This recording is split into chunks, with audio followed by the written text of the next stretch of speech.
बिस्मिल्लाहिर्रहमानिर्रहीम। अस्सलामु अलैकुम व रहमतुल्लाहि व बरकातुहू। मजलिस इत्तेहादुल मुस्लिमीन के उम्मीदवार हुबली ईस्ट से मोहतरम जनाब दुर्गप्पा बिजवाड़ साहब, मजलिस इत्तेहादुल मुस्लिमीन के सदर और रुकने बल्दिया मोहतरम जनाब नजीर होनियाल साहब, कर्नाटका के मजलिस इत्तेहादुल मुस्लिमीन के जनरल सेक्रेटरी मोहतरम जनाब लतीफा पठान साहब, मोहतरमा नाहिदा खानम मुन्ना कित्तूर साहिबा, मोहतरमा जोहरा साहिबा, मोहतरमा सलमा सैयदा साहिबा, मोहतरमा सलमा मुल्ला साहिबा, हुसैन बिन इरफान साहब, राकेश बसवराज साहब, शफकत साहब, दादा पीर दबिगा साहब, तनवीर बहाजी साहब, ख्वाजा साहब मुल्ला साहब, हैदराबाद से आए हुए मजलिस इत्तेहादुल मुस्लिमीन के तमाम अराकीन बल्दिया, जिम्मेदारान, मुहिबान मजलिस, मेरी इज़्ज़तदार माँ और बहनों, बुजुर्गों और मेरे गयूर नौजवान साथियों, अल्हम्दुलिल्लाह अल्लाह ने मुझे मौका दिया कि नूरानी प्लाट में आकर यहां पर मौजूद आप तमाम लोगों को और आप तमाम लोगों के मौजूदगी में आपके सामने मैं अपनी बात को रख सकूं। मैं आपका शुक्रगुजार हूं कि आपने अपना कीमती वक्त निकालकर आज के मजलिस के जलसे में शिरकत की। और मैं आपको शुरुआत में बताना जरूरी समझता हूं कि कल सुबह 10:30 बजे एक पदयात्रा होगी जिसमें मैं भी आऊंगा। ये हजरत सैयद फतेह शाह वली दरगाह से कोट हुबली तक ये पदयात्रा की जाएगी और इंशाअल्लाह ताला वहां पर भी आपसे और अवाम से मुलाकात होगी। मेरे अजीज दोस्तों और बुजुर्गों, मेरी इज़्ज़तदार माँ और बहनों, मेरे गयूर नौजवान साथियों, मैं आपके दरमियान में दोबारा आया हूं आपसे अपील करने के लिए कि 10 तारीख के दिन आप मुत्तहिदा तौर पर अपने एक वोट का इस्तेमाल मजलिस इत्तेहादुल मुस्लिमीन के उम्मीदवार जनाब दुर्गप्पा बिजवाड़ साहब के हक में इस्तेमाल करें। इनका इंतखाबी निशान पतंग है। मेरी आपसे गुजारिश है, अपील है कि आपने ही यहां से मजलिस इत्तेहादुल मुस्लिमीन के कॉरपोरेटर्स को एक तारीखी कामयाबी दिलाई थी। आप ही ने मजलिस के हक में अपने वोट का इस्तेमाल किया था और हुबली में मजलिस का परचम आपने उठाया, आपने मजलिस के परचम को लहराया, आपने मजलिस के सियासी सफर का आगाज अल्लाह ने आपकी दुआओं और आपके वोटों से किया। मैं आपसे दोबारा अपील कर रहा हूं कि हमारा सियासी सफर जारी है, हमारा सियासी सफर आगे बढ़ेगा, हमारी पॉलिटिकल जर्नी आगे बढ़ेगी। और मेरी आपसे गुजारिश है कि जिस तरह आपने मुत्तहिद होकर यहां पर मजलिस के कॉरपोरेटर्स को कामयाब किया, अगर आप 10 तारीख के दिन एक शीशा पिला हुई दीवार की तरह एक हो जाएंगे और अपना एक वोट का सही इस्तेमाल करेंगे मजलिस के पतंग के निशान पर, तो मैं आपसे वादा कर रहा हूं कि इंशाअल्लाह ताला मजलिस के उम्मीदवार दुर्गाप्पा बिजवाड़ इंशाअल्लाह ताला यहां से आपका नया एमएलए बनकर कर्नाटका की विधानसभा में जाकर हुबली ईस्ट की जनता, यहां के गरीबों और मजलूमों की आवाज बनेगा। तो मेरी आपसे गुजारिश है कि एक अच्छा फैसला लीजिए और 10 तारीख के दिन तमाम लोग अपने वोट का इस्तेमाल करिए। मैं हमारे नौजवानों से अपील कर रहा हूं कि आप सुबह की नमाज अपने मस्जिद में अदा करिए और नमाज फजर के बाद अल्लाह से दुआ करिए कि अल्लाह आज तो हमारे इत्तेहाद को कामयाब कर दे। अल्लाह से दुआ करिए कि अल्लाह आज उन ताकतों को शिकस्त दे दे जो हमारे वजूद को इस मुल्क से, इस रियासत से मिटाना चाहती हैं। अल्लाह से दुआ करिए कि परवरदिगार हुबली में हमको एक ऐसा एमएलए दीजिए मजलिस का जो तमाम गरीबों और मजलूमों की आवाज बनेगा। अल्लाह से दुआ करिए कि परवरदिगार आज तो हमको हमारे वोट के इस्तेमाल के जरिए से बातिल ताकतों को शिकस्त दे दे, और दुआ करिए कि परवरदिगार आज तो हमारे वोट के जरिए न सिर्फ हुबली बल्कि पूरे कर्नाटका से शैतानी ताकतों को निस्तो नाबूद कर दे। ये दुआ करके मेरे नौजवानों, आप पोलिंग बूथ को जाएंगे, अपने वोट का इस्तेमाल करेंगे, फिर अपने घर के जिम्मेदारों को आप लेकर जाएंगे, बुजुर्गों को लेकर जाएंगे, अपने घर की इज्जतदार खवातीन को साथ लेकर जाकर उनके वोट का इस्तेमाल करेंगे। अगर आपका एक एक वोट सही इस्तेमाल होगा तो मुझे यकीन है कि इंशाअल्लाह ताला यहां से हमारे उम्मीदवार दुर्गाप्पा बिजवाड़ नए एमएलए बनेंगे।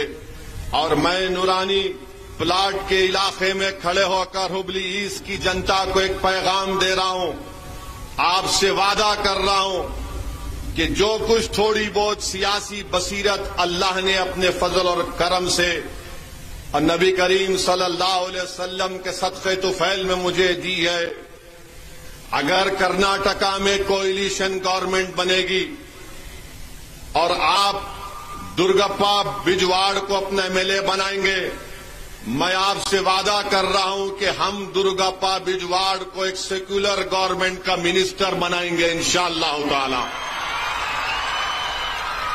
तो ये सिर्फ दुर्गाप्पा बिजवाड़ को एमएलए बनाने के लिए भी कोशिश करना है। एक कोएलिशन गवर्नमेंट बनेगी तो सेक्युलर गवर्नमेंट में दुर्गाप्पा बिजवाड़ सेक्युलर गवर्नमेंट का हिस्सा बनेगा और इंशाअल्लाह ताला वो मिनिस्टर बन के नूरानी कॉलोनी में आकर आपके हाथों से मिठाई खाएगा। ये मैं आपसे वादा कर रहा हूं, मगर आपको 50% बल्कि 90% काम आपको करना है। 10% काम मेरा यह है कि मैं इनकी कामयाबी के बाद आकर आपके हाथ से मैं भी एक लड्डू खाऊंगा, इनको भी एक लड्डू खिला दूंगा। तो इस बात को जहन नशीन करिए कि हमको यहां से दुर्गाप्पा बिजवाड़ को सिर्फ एमएलए बनाने के लिए मेहनत नहीं करना है, बल्कि मिनिस्टर बनाएंगे इंशाअल्लाह ताला।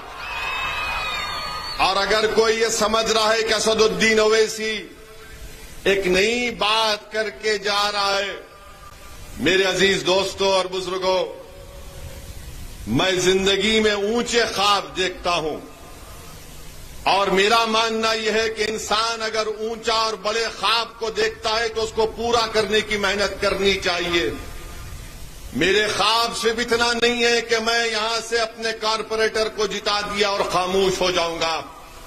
मेरा ख्वाब यह है कि अगर आपके दिलों में मजलिस की मोहब्बत अल्लाह पैदा करेगा और आप मुत्तहिद होंगे और यहां से अपने एमएलए को कामयाब करेंगे, तो हम सिर्फ एमएलए की कामयाबी पर खुशी मनाकर इत्मीनान की सांस नहीं लेंगे, बल्कि कहेंगे कि अब हमारी मंजिल दूसरी भी है। तो मेरे अजीज दोस्तों और बुजुर्गों, ये मेरी जिंदगी का मकसद एक ही रहा है कि मैं किस तरह जो वक्त अल्लाह ने हम तमाम को इस दुनिया में दिया है, हम उसको कैसे अच्छी तरीके से इस्तेमाल करें, गरीबों को मजबूत बनाने के लिए, कमजोरों को ताकतवर बनाने के लिए, जो मजलूम है उसको जालिम से छुटकारा दिलाने के लिए, ताकि सियासत में आपकी एक आवाज हो, ताकि सियासत में आपकी एक लीडरशिप हो, ताकि सियासत में आपको आपका जायज मुकाम मिले। ये उसी वक्त होगा, मेरी जज्बाती तकारीर या मेरे तकरीर के अल्फाज से नहीं होगा। ये जब आप अपनी सोच को बदलेंगे, जब आप इस बात को समझेंगे कि मैं अपने मुकद्दर के फैसले कर सकता हूं, मैं बेहतर जानता हूं कि मेरे लिए क्या करना है। अगर आज आप में वो सोच पैदा हो जाएगी तो यकीन जानिए, जो आज हम ख्वाब देख रहे हैं उन ख्वाबों को पूरा करेंगे। और मैं बताना चाह रहा हूं, जो असदुद्दीन ओवैसी पर इल्जाम लगाते हैं, तुम मेरी सियासी जिंदगी को नहीं जानते। जब मैं बरतानिया से कानून की और बारट लॉ की डिग्री लेकर वापस आया तो मैं अपनी पार्टी का एक ही एमएलए था। मैं एक ही एमएलए था अपने पार्टी का। उस वक्त भी लोग मजलिस की मुखालिफत में ताने मारते थे कि ये लंदन से पढ़ लिख कर आया है, ये तकरीर बराबर नहीं कर सकता, ये एक एमएलए क्या करेगा। मगर अल्लाह का हमेशा फजल और करम रहा, सदका है नबी करीम सल्लल्लाहु अलैहि वसल्लम का, दुआ है अहले दिल की और दुआ है मेरे मरहूम वालिद की और मेरी मां की कि मैं जुस्तजू किया, मेहनत किया। एक एमएलए था उस वक्त के आंध्र प्रदेश की 280 या 90 की असेंबली थी। अल्लाह ने मुझे बोलने का सलीका, मैं अकेला होकर 5 साल तेलुगु देशम की नाक में दम करके रख दिया था। और वो लोग बोलते थे कि कौन है ये जो अकेला खड़े होकर ये काम करता है। फिर अल्लाह ने मजलिस पर करम किया, 1 से 4 हुए और 4 से 7 हुए। एक एमपी था, अल्लाह ने 2 कर दिए। अब हुबली में कारपोरेटर है, मुझे यकीन है कि आप यहां से एमएलए बनाएंगे, आप बनाएंगे अपना एमएलए इंशाअल्लाह ताला। आप दुर्गप्पा बिजवाड़ को अपना एमएलए बनाएंगे, जोर से बोलो, आप अपना एमएलए बनाएंगे, आप पतंग के निशान पर बटन दबाएंगे। मेरी मां और बहनें, आप भी हाथ उठाकर बोलो कि आप मजलिस का साथ देंगे। मेरे अजीज दोस्तों और बुजुर्गों, ये हमारा सियासी सफर रहा है। मगर आज हुबली ईस्ट को आपके दरमियान में आया हूं तो मैं कोई चमन में चलकर नहीं आया हूं, मैं कोई पार्क में चलकर नहीं आया हूं। मुझे भी तकालीफ और मसाइब और मुश्किलात के रास्तों से गुजरना पड़ा मेरे मजलिस के रुफ़क़ाओं के साथ। हमने भी बातिल ताकतों का मुकाबला किया हैदराबाद की सरजमीन पर। हमने भी उन ताकतों से मुकाबला किया जो हमारे इत्तेहाद को पारा पारा करना चाहते थे। हमने भी इल्जामात के तूफानों का मुकाबला किया। हमने भी अपनी आंखों से तारीख और जब सालार ने कसम खाई तो जो इल्जाम लगाने वाले थे अल्लाह ने उनको गुमनाम कर दिया। आज जो मुझ पर इल्जाम लगाने वाले, सुनो, मैं जेल को 1 मरतबा नहीं गया, कई मरतबा जेल को गया हूं। मैं हुकूमतों का दामाद बन के रहा हूं जेल में, याद रखो। मैं कोई यहां से कोई प्लेन से या चलकर नहीं आया हूं। मैं 50 दिन जेल में रहा। 1998 का पूरा फुटबॉल का वर्ल्ड कप जेल में देखा मैं। चंद्राबाबू नायडू मुख्यमंत्री थे, बोलते थे ओवैसी बाहर नहीं निकलना चाहिए। मैंने कहा तुम कहीं पर भी रखो, हम अल्हम्दुलिल्लाह रब्बिल आलमीन बोलने वाले हैं। तुमने जेल में रखा, हमने कहा अल्लाह तेरा फैसला कबूल है। जेल में 50 दिन हमको रखे और अल्हम्दुलिल्लाह जब बेल हुई तो बेल का कंडीशन ये लगाया गया कि ओवैसी भाषण नहीं देगा। मैंने कहा कोई बात नहीं, कब तक मेरी जबान को रोकेंगे। जेल से निकला तो 1 साल के बाद चंद्राबाबू नायडू ने, तेलुगु देशम की हुकूमत ने, हैदराबाद में मैं एमएलए था, पुलिस के जरिए मुझे मारा और पीटा। पुलिस टास्क फोर्स के जरिए एक जुलूस जा रहा था और घरों में घुसकर दंगाई लोग नाथूराम गोडसे की नाजायज औलाद मासूम लोगों के घरों में तोड़म फाड़ी कर रहे थे, तो वहां की हमारी मां और बहनों ने मुझे फोन करके बताया है कि ओवैसी जल्दी आओ, हमारे घर पे हमला हो रहा है, हमारी बच्चियों पर मारा जा रहा है। मैं दौड़ता हुआ गया, मुझे गिरफ्तार कर लिया गया। पुलिस को ऑर्डर नायडू दिया था कि ओवैसी को खत्म कर दो, मुझे गिरफ्तार करके मुझे इतना मारा लखनऊ से। मेरे साथ हमारा एक साथी यूनुस था, उसके पैर पर गोली मारी गई, मुझसे सर्विस रिवाल्वर से 2 गोलियां चलाई गई, मेरे सर पर 18 टाके लगे, पूरी पीठ और जिस्म पुलिस की लाठियों से लहूलुहान हो गई, मगर मेरे हौसले में कमी नहीं आई। जब मैं अस्पताल में तड़प रहा था तो मेरे वालिद की अल्लाह मग़फ़रत करे, उन्होंने मुझसे आकर कहा कि असदुद्दीन हिम्मत नहीं हारना, इस राह में इन्हीं रास्तों से तुमको गुजरना है। मुझे आज भी याद है कि मेरे वालिद मरूम ने मुझसे कहा था कि आज तुमको ये महसूस हो रहा होगा कि रोड पर लिटाकर तुमको मारा गया, तुम्हारी अना को तकलीफ हो रही होगी, मगर मेरे वालिद ने कहा, क्या कहा नौजवानों सुनो, मेरे वालिद ने मुझसे कहा कि इमाम अहमद बिन हम्बल की कुर्बानी को याद करो कि उनको बगदाद के बाजारों में पीटा गया था, इमाम आजम अबू हनीफा को जेल में डाला गया था। मेरे वालिद ने कहा कि हिम्मत मत हारो, जो जालिम हुक्मरान तुमसे ये काम किया है अल्लाह उसका जवाब देगा। मेरे हौसले उस वक्त पस्त नहीं हुए, आज कैसे पस्त हो सकते हैं। मैंने पुलिस की लाठियां खाई, अपने जिस्म से खून को बहाया। मजलिस के रुफ़ा अगर आज तुम्हारे सामने खड़े हैं तो मोहम्मद गौस की शहादत हमारे सामने है। अरे हम कुर्बानियां देकर आए हैं, हम इन कांग्रेसियों की तरह एयर कंडीशन कमरों में बैठकर या प्लेन से उतरकर सियासत नहीं करते। मेरी गाड़ी पर गोलियां चलाई गई, अल्लाह ने मुझे बचा लिया। सबने कहा कि मत जाओ उत्तर प्रदेश को, मैंने कहा मैं जाऊंगा। और मेरी मां ने मुझसे कहा कि तुम जिंदा हो, तुम कैसे हो? मैंने कहा कि अम्मा अच्छा हूं। तो अम्मा ने कहा जाओ बेटा काम करो, अल्लाह तुम्हारे साथ है, मेरी दुआएं तुम्हारे साथ है। मेरी बीवी मेरे साथ थी, दिल्ली में मेरी बीवी मेरे साथ थी। मैंने अपने बीवी से कहा कि अब आप हैदराबाद वापस जाओ। हमारी बीवी ने कहा कि जाओ, अल्लाह आपके साथ है।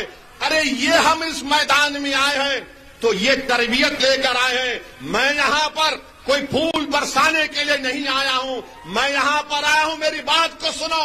शायद ये मेरी जिंदगी की आखिरी तकरीर हो जाए, मगर मैं तुमको बता रहा हूं, जब तक हम जिंदा रहेंगे जालिम से मुकाबला करेंगे, जब तक हम जिंदा रहेंगे मजलूमों का साथ देंगे, जब तक अल्लाह हमको जिंदा रखेगा हम कमजोरों का साथ नहीं छोड़ेंगे, चाहे कमजोर किसी मजहब का हो।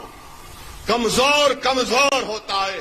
और ये इल्जाम लगाने वाले कांग्रेस पार्टी के लोग ये जोकर हैं और कांग्रेस के नौकर हैं। ये लोग ये कुछ नहीं कर सकते सिवाय इल्जाम लगाने के। मेरे अजीज दोस्तों और बुजुर्गों, मेरी आपसे एक ही अपील है कि आज आपको एक फैसला कर लीजिए कि 10 तारीख को कुछ भी नहीं, सिर्फ पतंग के निशान पर बटन दबाया जाएगा। अरे याद रखो, ये आपकी आवाज है। कर्नाटका की असेंबली का इलेक्शन है और बात किसकी हो रही है?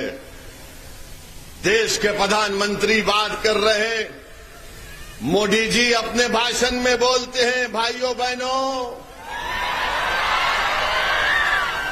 जब पोलिंग बूथ को जाएंगे वो बजरंग बली बोल के बटन दबाना। तो कांग्रेस के डीके बोले हम मंदिर बनाएंगे और कांग्रेस पार्टी भूल गई। इलेक्शन से पहले कांग्रेस के ये चमचे, ये जो कांग्रेस के गुलाम हैं, जो अपना जमीर बेच चुके हैं, ये कांग्रेस के चमचे, ये गुलाम बोल रहे थे, कूद कूद कर बोल रहे थे बजरंग दल पे बैन हो जाएगा। मैं आपको याद होगा, मैंने यही हुबली में आज से 5 दिन पहले कहा था ये कांग्रेस धोखा देगी, और क्या हुआ?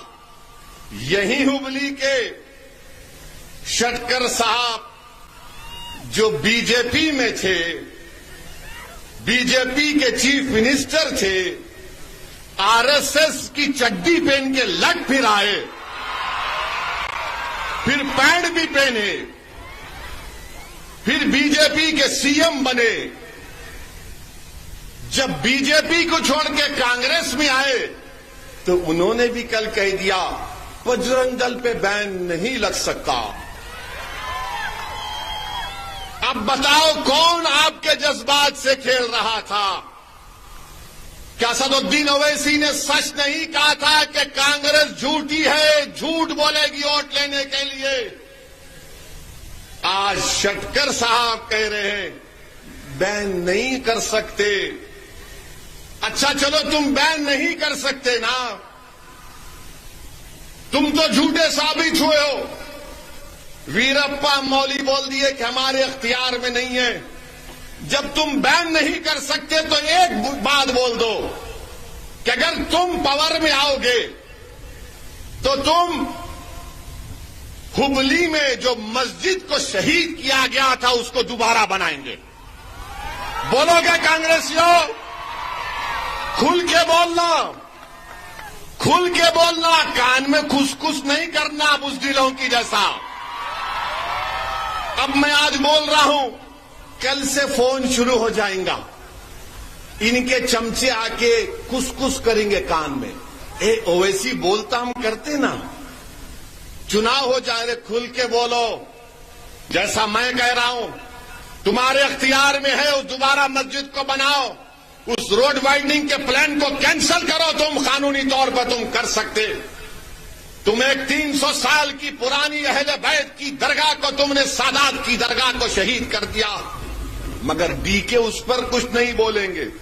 मंदिर बनाएंगे, मस्जिद नहीं बनाएंगे, दरगाह को नहीं बनाएंगे, तो क्या है आपकी अहमियत और कीमत? बताओ मुझे, क्या कीमत है आपकी? बताओ। आज कर्नाटका का चुनाव हो रहा है, हुबली का चुनाव हो रहा है, कांग्रेस बड़े बड़े लीडरों को ला रही है, जुम्मे की नमाज पढ़ा रही है, नमाज भी पढ़ लिए। अगर मैं नहीं आता तो नमाज भी नहीं पढ़ते मस्जिद को आके।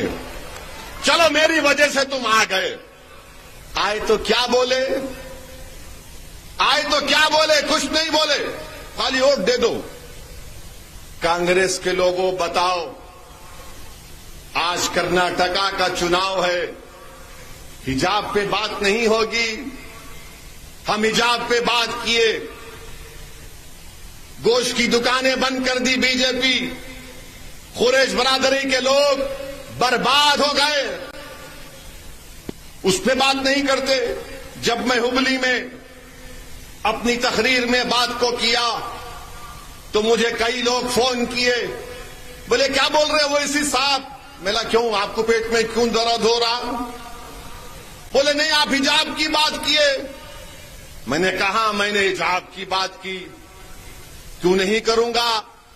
अंबेडकर के बना हुए संविधान में आर्टिकल 29, याद रखो क्या है आर्टिकल 29। अगर कोई आरएसएस का आदमी बोला हिजाब, बोले 29 आर्टिकल राइट टू कल्चर। कोई कांग्रेसी बोला तो बोला बैठ आर्टिकल 29। मैं आर्टिकल 29 की बात कर रहा हूं, राइट टू कल्चर। मेरे को बोले क्यों उठाती है बात को? मैं क्यों नहीं उठाऊं? अब क्या मैं तुम्हारे से पूछ के तकरीर करूं? तुम मेरे को लिख के देंगे क्या बोलना? मैंने कहा तुम आके मेरी भाषण को सुनो, शायद तुम्हारी जबान भी सच्चाई को बोलना शुरू कर देगी इंशाअल्लाह। आप बताइए, हिजाब के ऊपर कोई बात नहीं कर रहे। नहीं, हिजाब पे बात करें तो बीजेपी को फायदा हो जाता, ये कांग्रेस के लोग बोल रहे हैं। अरे बीजेपी को फायदा, कर्नाटका में 2019 के लोकसभा के चुनाव में पूरे सीट, एक सीट को छोड़ के बीजेपी जीत गई। तो क्या जब हिजाब का मुद्दा था? नहीं था, कैसा जीती? इस पर कोई नहीं जवाब देते। हिजाब मुद्दा है, मजलिस का एमएलए जीतेगा तो दुर्गप्पा बिजवाड़ कर्नाटका की विधानसभा में जाएगा, और जब एमएलए का वोट लेगा तो उसके साथ हमारी हिजाब पहनने वाली बेटियां रहेंगी। असेंबली को दुर्गप्पा ले जाकर असेंबली में बोलेगा कि हिजाब के ऊपर जो गलत कानून बनाया गया उसको वापस लो। और जिस तरह असदुद्दीन ओवैसी को लोकसभा में मैं वोट ले रहा था, तो वोट लेते वक्त मैं जब जा रहा था वोट लेने के लिए, तो बीजेपी वाले शुरू हो गए, ये नारा वो नारा, ये नारा मारना शुरू कर दिए। तो मैंने भी क्या किया, वोट ले लिया अल्लाह के नाम पे। उसके बाद मैंने कहा तकबीर, अल्लाहु अकबर। उसके बाद मैंने कहा जय भीम। वो पूरे परेशान हो गए, ये क्या तुम नया काम कर दिए? मैंने कहा तुम हमको नारा मारे तो तुम्हारा जवाब हम नहीं रखते, हम किसी का कर्जा नहीं रखते। हमने जवाब दे दिया और कर्जे को उतार दिया। मेरे अजीज दोस्तों और बुजुर्गों, मेरी आपसे गुजारिश है कि आप मजलिस को कामयाब करिए। ये कांग्रेस में दमखम नहीं रहा मुकाबला करने के लिए। और यहां के एमएलए साहब जो 10 साल से कांग्रेस का हमारा वोट लेकर जीत रहे हैं, मैं उनसे पूछ रहा हूं, एमएलए साहब, ये ईदगाह का मसला आया तो तुम गायब क्यों हो गए? ईदगाह का मसला आया तो तुम ईदगाह कमेटी के मेंबर हो, तुम गायब हो गए। क्यों गायब हुए? नहीं, बीजेपी को वोट मिल जाता। यानी मेरी ईदगाह का मसला आएगा, हुबली की ईदगाह का मसला आएगा तो तुम गूंगे हो जाते हो।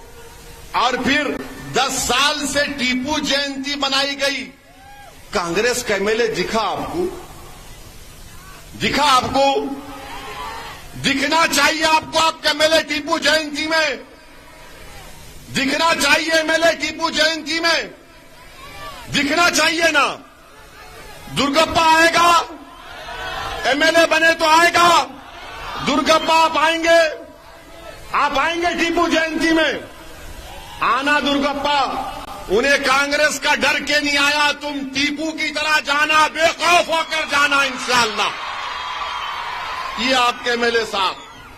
फिर अच्छा एमएलए साहब, आपके भाई का भी किस्सा है। मंजूस हाउस का एमएलए साहब, ये क्या किस्सा है? ये क्या किस्सा है इस बच्ची की सुसाइड का? इस पर कुछ बोलो एमएलए साहब। हमारा वोट तो ले रहे हैं, ना ईदगाह के मसले में बोलते, ना टीपू जयंती के मसले में बोलते, ना मस्जिद और दरगाह को शहीद कर दिया गया कांग्रेस के एमएलए, बिल्कुल मुंह बंद। और उसके बाद ओल्ड हुबली में गड़बड़ हुई, कुछ नहीं। अच्छा एमएलए साहब, आपके भाई का भी क्या चक्कर है ये भी मालूम है, ये भी किस्सा मालूम है। अब ये नहीं बोलते। आप बताइए कि 10 साल से मिले हैं, आपने हुबली की जनता के, हिवीज की जनता के लिए क्या किया? रोड वाइडनिंग के नाम पर महमूद शाह कादरी की दरगाह को डिमोलिश कर दिया। हमारे 150 बच्चे जेल में हैं पिछले 14 महीने से। क्या कोई कांग्रेस का लीडर बात कर रहा है इन बच्चों के लिए? 14 महीने से हुबली के बच्चे जेल में हैं। मैं देखा हूं उस खानदान की एक हमारी बहन मुझसे अपनी बेटी के साथ आकर मिली। 8 साल की 6 या 7 साल की बच्ची थी। हमारी बहन ने रोते हुए कहा कि ओवैसी साहब, 14 महीने हो गए मेरी बेटी को उसके अब्बा को देखे हुए। अब बताओ कैसी जिंदगी गुजार रही होंगी मैं। क्यों नहीं कांग्रेस बात करती इसके ऊपर? यूएपीए का कानून कांग्रेस ने लगवाया, अनलॉफुल एक्टिविटीज प्रिवेंशन का कानून अमित शाह 2019 में लाए थे। आप पार्लियामेंट का रिकॉर्ड उठाकर देखो, बल्कि आज घर को जाएंगे तो यूट्यूब पर डालो Owaisi speech in Lok Sabha on UAP amendment. Congress Amit Shah के साथ उस कानून को और खराब कर दी। मैं अपनी तकरीर में कांग्रेस के एमपी की तरफ से इशारा करके बोला कि अल्लाह तुमको जेल में डालेगा तो तुमको गरीबों की तकलीफ समझ में आएगी। अल्लाह तुमको जेल में सड़ाएगा तो तुमको मालूम होगा कि कैसी तकलीफ गरीबों को उठाना पड़ता। तो पूरे कांग्रेस के लीडर्स खड़े हो गए, एमपी हमको बोल रहे आप। मिला क्यों, तुम क्या दूध के धुले हुए है? अरे तुमको क्या, तुम्हारे पार्टी को बोलते हम। आज आप देखो वो बच्चों की बेल नहीं हो रही है। यूएपीए का सबसे गलत कानून है, सख्त कानून है। पूरी दुनिया में ऐसा कानून नहीं है, न अमेरिका में है, न रशिया में है, न ग्रेट ब्रिटेन में है। अमेरिका के पेट्रियट एक्ट से बदतरीन यूएपीए का कानून है। अब उसको कानून लगा दिया गया। मेरे भाई, हम बात कर रहे हैं उन लोगों के लिए। मैंने हमारी उस बहन से वादा किया और हमारे बुजुर्ग यहां पर पीछे बैठे हैं। मैंने उनके सामने सुप्रीम कोर्ट के एक वकील से भी बात की। इंशाअल्लाह ताला हम उन बच्चों की रिहाई के लिए लड़ेंगे। जो कुछ अल्लाह ने हमको दिया हम उसको इस्तेमाल करेंगे। उनको घर लाएंगे ताकि वो हुबली को आकर अपने घर में अपनी औलाद से, अपनी बीवी बच्चों से मिल सके और एक नॉर्मल जिंदगी को गुजार सके। ये कांग्रेस के एमएलए उस वक्त भी एक लफ्ज नहीं बोला। बताओ आप क्यों वोट देंगे उसको? आपका तो अखलाकी फरीजा यह है कि आप कांग्रेस को वोट ना दें। जो बच्चे जेल में सड़ रहे हैं उनकी बात करने से डरता है, वो तुम्हारे वोट का हकदार नहीं है। मेरी बात को जानो आप। 158 हुबली के बच्चे जेल में उस मनूस यूएपीए के कानून में। डीके शिव कुमार क्यों नहीं बात करते इन बच्चों के बारे में? डीके शिव कुमार बात करो ना इन बच्चों के बारे में। सोनिया गांधी आज हुबली में है, राहुल गांधी हुबली में है। अरे बात करो, मस्जिद को शहीद कर दिया, दरगाह को तोड़ दिए। हुबली में 150 बच्चे हैं, मगर शेतकर के लिए तायीद करने सोनिया गांधी आती है, जो आरएसएस से निकला और आज भी आरएसएस में है। और गुनाहगार मैं हूं, क्योंकि मैं तुम्हारी बात करता हूं, मैं तुम्हारे हक के लिए लड़ता हूं। अरे जब तक जिंदा रहूंगा लड़ूंगा। गोलियां मेरी आवाज को खत्म नहीं कर सकेगी। तुम उस पैगाम को लेकर आगे बढ़ोगे। ये आपका सेकुलरिज्म है। तुम ऐसे मुकाबला करोगे मोदी से, तुम ऐसे मुकाबला करोगे। मैडम सोनिया गांधी, मुझे उम्मीद नहीं थी आपसे कि आप एक आरएसएस के आदमी के लिए कैंपेन करने आएंगी। जगदीश शेट्टर तो आरएसएस से आया है। अफसोस का मुकाम है कि आइडियोलॉजी की लड़ाई में कांग्रेस नाकाम है और इल्जाम मुझ पर लगाते हैं। इनके जोकर, इनके नौकर, इनके गुलाम, इनके दुम छल्ले। अरे तुम पूछना चाहिए था। मगर कांग्रेस का मामला यह है कि जो बीजेपी से निकल गया, इनके पास एक सर्टिफिकेट देने की दुकान है, वो लगा देते, तू सेक्युलर, बाकी के कम्युनल। अरे कांग्रेसियों, तो मुझे तुम्हारी सर्टिफिकेट की जरूरत नहीं है। मेरा सर्टिफिकेट तो मेरे मरने के बाद हशर के मैदान में अल्लाह देगा, नबी करीम सल्लल्लाहु अलैहि वसल्लम के सदके में मेरे सीधे हाथ में इंशाअल्लाह। आज अजीज दोस्तों, ये कांग्रेस पार्टी का मामला है। कोई इनके पास नहीं है। सिद्धरामैया बोलते अहिंदा अहिंदा की सियासत। ये कौन सी अहिंदा की सियासत है कि तुम मुख्यमंत्री बन जाते हो अहिंदा के नाम पर, हम जेल को चले जाते हैं। अहिंदा के नाम पर तुम मुख्यमंत्री बन जाते हो, हमारा हिजाब छीन लिया जाता। अहिंदा के नाम पर तुम मुख्यमंत्री बन जाते और हमारी दरगाह को मिसमार कर दिया जाता, मस्जिद को शहीद कर दिया जाता। ये कौन सा हिंदा है? बताओ, दलित अल्पसंख्यक समाज के मुसलमान क्रिश्चियन कहां पर जाएंगे? बल्कि मैं आज सलाम करता हूं हमारे लिंगायत भाइयों को, जो पॉलिटिकली इतना पावरफुल है कर्नाटका में कि हर एक को डरा के रखते हो, चाहे बीजेपी और कांग्रेस हो। आप भी डरा सकते हैं इनको।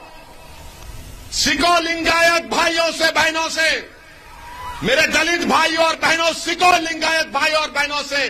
फर्क क्या है कि वो यूनाइटेड है और तुम डिसयूनाइटेड हो। वो मुत्तहिद है और तुम मुंतशिर हो। तुम जंग लड़ने से पहले सोचते मैं जंग हार गया तो। अरे मेरे भाई, पहले जंग के मैदान में आओ और जंग करो। नतीजा ऊपर वाले के हाथ में, तुम्हारे हाथ में लड़ना है, तुम्हारे हाथ में जिद्दोजहद करना है।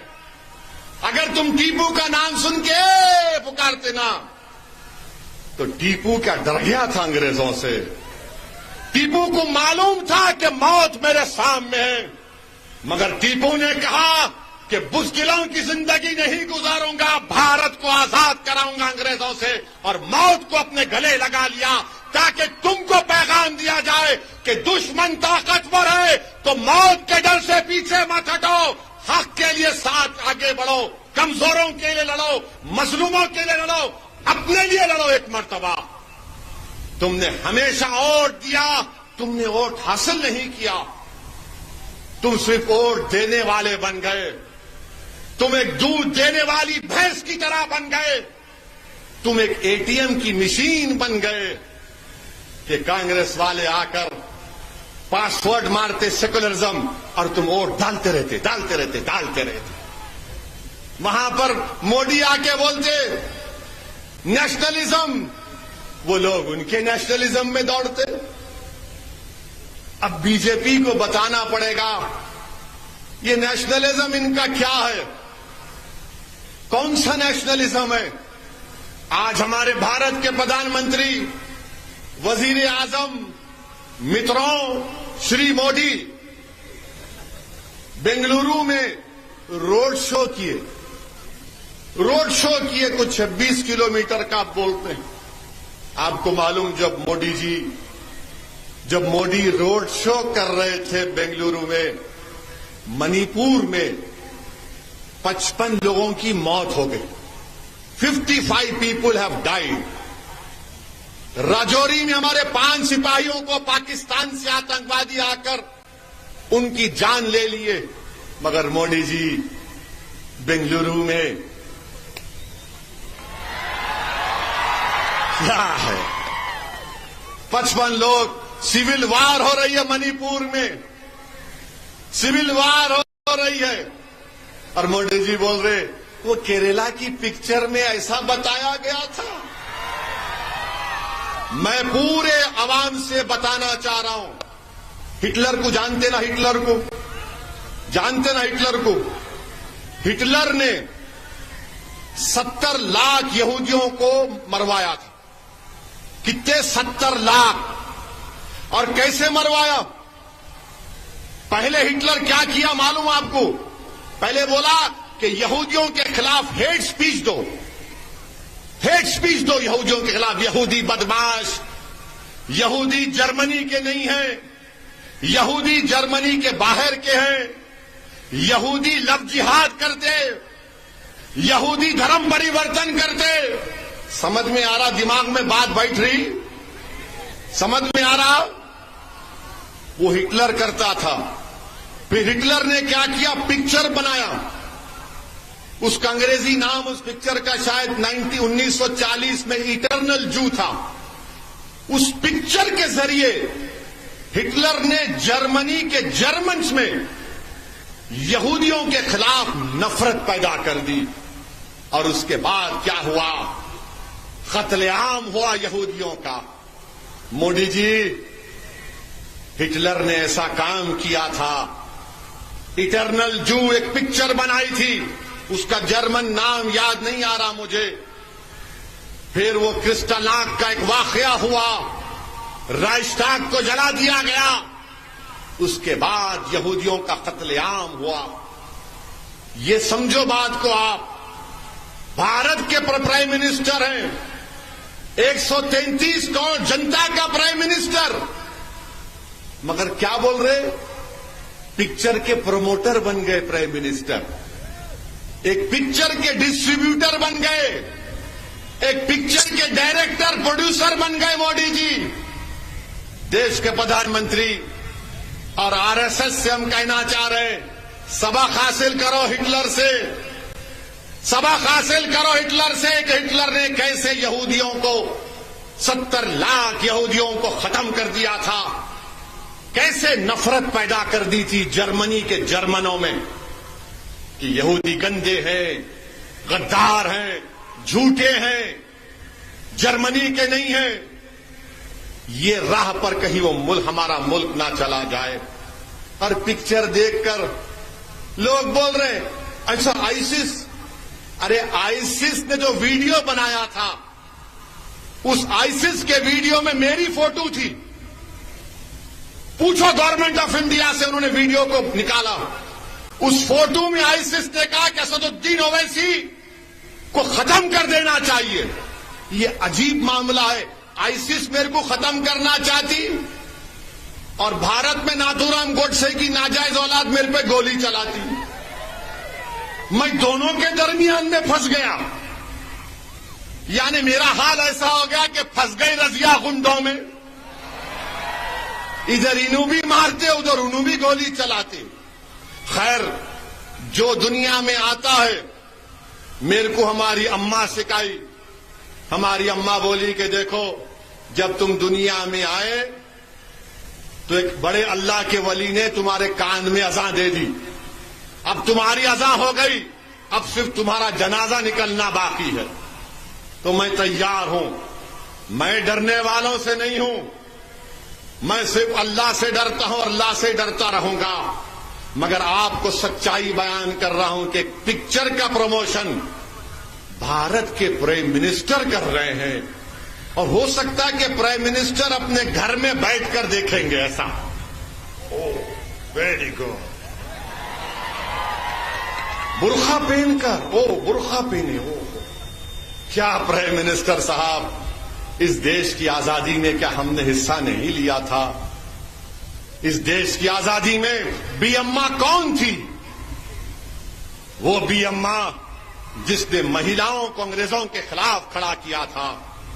प्राइम मिनिस्टर हजरत महल कौन थी जिसने अंग्रेजों से मुकाबला किया और नेपाल में जाकर उसको बसना पड़ा? बहादुर शाह जफर कौन थे जिनके बेटों की सरों, कटे हुए सरों को उनके सामने लाकर दे दिया गया? आज आप हमसे कह रहे हैं कि पिक्चर ऐसा है, भारत के प्रधानमंत्री का ये बात, और फिर बजरंग बली के नाम पे वोट देके बटन दबाओ। प्राइम मिनिस्टर ऑफ इंडिया, आपने अंबेडकर के बनाए हुए संविधान पर ओथ लिया है। आपको यह कहना चाहिए था कि संविधान के नाम पे वोट दो, संविधान को मजबूत करने के लिए वोट दो, अपने अच्छे नेताओं को बनाओ। मगर प्राइम मिनिस्टर अपने आप को हमेशा एक मखसूस आइडियोलॉजी से अपने आप को खरीद दिखाते हैं। दिल्ली में गड़बड़ हुई तो बोले कपड़े देखकर पहचान लो, उत्तर प्रदेश में गए तो बोले कब्रस्तान शमशान की बात प्रधानमंत्री ने की। ये प्रधानमंत्री का मामला, यानी अगर आप कांग्रेस को अहिंदा की पॉलिटिक्स पे वोट दिए तो सिद्धरामैया बन सकते। अब नहीं मालूम डीके खामोश बैठते नहीं बैठते, मगर अहिंदा के नाम पर उनको फायदा और हमको कुछ नहीं मिलता। यहां पर नेशनलिज्म के नाम पर जो सच्चाई पर मुबन्नी नहीं है, आरएसएस को फायदा होता। तो इसीलिए मैं आपसे अपील कर रहा हूं कि आप अपनी पार्टी के एक उम्मीदवार को एमएलए बनाइए। जब वो जाएगा कर्नाटका के असेंबली में तो आपके लिए लड़ेगा, हुबली ईस्ट के लिए लड़ेगा, गरीबों के लिए लड़ेगा। और अगर मजलिस के उम्मीदवार को आप कामयाब करेंगे, दुर्गप्पा बिजवाड़ को, तो पूरे इंडिया में पूरे भारत में लोग जलजला आएगा कि ये क्या कर दिए आप लोग, ये क्या कर दिया आप लोग। याद रखो, अंबेडकर को भी, बाबा साहेब अंबेडकर अगर कॉन्स्टिट्यूएंट असेंबली में गए तो उसमें भी गरीबों और मजलूमों की ओर से बाबा साहब जीत कर गए थे। अगर आज दुर्गप्पा बिजवाड़ जाएगा तो तुम गरीब और मजलूमों की दुआ और वोट की वजह से जाएगा। एक तारीख आप बनाओगे नहीं बनाओगे, आप हिस्ट्री क्रिएट करेंगे, आप तारीख बनाएंगे भारत में, आप साथ देंगे दुर्गप्पा का बिजवाड़ का। अरे जोर से बोलो, क्या मोदी से डर हो रहा, क्या आरएसएस से डर हो रहा? आपको आवाज नहीं निकालेंगे इधर से? अरे जोर से बोलो, पतंग के निशान पे बटन दबेगा, पतंग के निशान पे बटन दबेगा। पूरे हुबली के आसमानों पर कुछ नजर नहीं आएगा, सिवाय आसमानों पर पतंग पतंग पतंग नजर आएगा। आप लोग कामयाब करना आपकी जिम्मेदारी है। मैं आपसे वादा कर रहा हूं, वो भी करेंगे ऐसा, मगर आपको करना है। कहीं 10 तारीख के दिन सो रहे, कहीं 10 तारीख के दिन अबे 11 बजे जाएंगे, नहीं भाई, सुबह में उठना, सुबह सुबह उठना, सीधा पोलिंग बूथ को जाना, नमाज पढ़ लेके लाइन में खड़े रहना, और पोलिंग बूथ को जाके फोटो लेके मेरे को टैग करो, असद भाई पतंग। करेंगे आप? करेंगे? एक वोट डाल दो, अंदर न खोलो वोट, अंदर फोटो नहीं लेना, वोट डाल के आके निशान दिखा के बस फोटो, पूरा फोटो, ऐसा फोटो लो कि कांग्रेस वाले समझ में नहीं आना उन लोगों को। और बीजेपी ये समझ रही है, बीजेपी बहुत ज्यादा सोच रही है। आज आप देख लो, कर्नाटका में बीजेपी गवर्नमेंट नहीं बनाएगी इंशाअल्लाह। मोदी जी आप कितना भी फिर लो, आप क्या क्या करते कर लो, कुछ नहीं होने वाला है, क्योंकि करप्शन चिपक चुका आपको। 40% क्या क्या करप्शन है, यानी ये इतना खाए ये लोग कि कुछ बचा ही नहीं। अने कोई खाया तो बोलता नहीं भाई थोड़ी बिरयानी रख देंगे, दूसरे लोगों को खाने दो। इन्हों तो क्या किए, पूरा भगोना उठा के भाग गए, पूरा बर्तन उठा के भाग गए। अरे बिरयानी खा लिया, वो मीठा तो छोड़ना था, मीठा भी लेके भाग गए, कुछ भी नहीं बचा। अब क्या बोल रहे, हम नहीं खाए, हम नहीं खाए। अरे तुम क्या बोलना, तुम लोगों को तुम बचा ही नहीं कुछ। अब कांग्रेस को फिक्र ये है, इन्हों बगोना लेके भाग गए, अपन क्या खाएंगे। मेरे भाई, मेरे अजीज दोस्तों, मेरी आपसे अपील है कि आपकी एक आवाज को पहुंचाओ। मेरे भाई, आपको जरूरत है आपकी आवाज की। आप 10 साल कांग्रेस का साथ दिए, एक मर्तबा मजलिस के एमएलए को बनाइए, और मेरी बात को जहन नशीन कर लो आप। हमारे कैंडिडेट दुर्गप्पा बिजवाड़ का मुकाबला बीजेपी से है।